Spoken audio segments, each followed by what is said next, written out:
A piedade, virtude angelical, nos aproxima de Deus com amor fraternal. Irmã da caridade que a alma eleva, nos comove e transforma com a dor que observa. Lágrimas que caem, bálsamo a curar, esperança renascida, a paz a reinar. Doce amargor que a alma enobrece, com a piedade que a fé fortalece.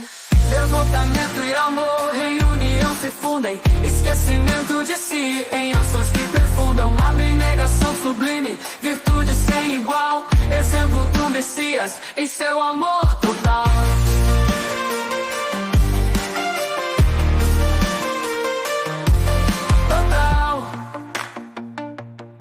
Lágrimas que caem, bálsamo a curar, esperança renascida, a paz a reinar.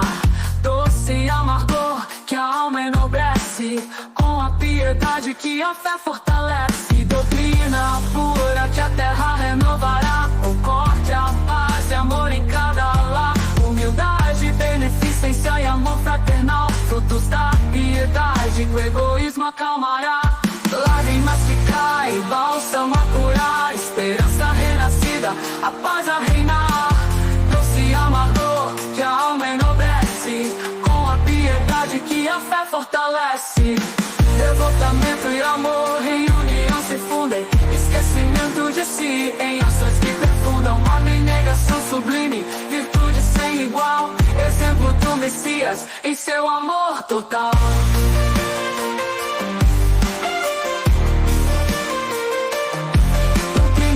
Que a terra renovará, concórdia, paz e amor em cada lar. Humildade, beneficência e amor fraternal, frutos da piedade que o egoísmo acalmará. Lágrimas que caem, bálsamo a curar, esperança renascida, a paz a reinar.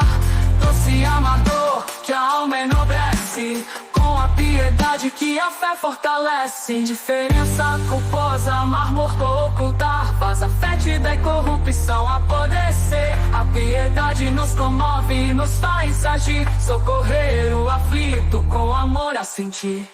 Lágrimas que caem, bálsamo a curar, esperança renascida, a paz a reinar.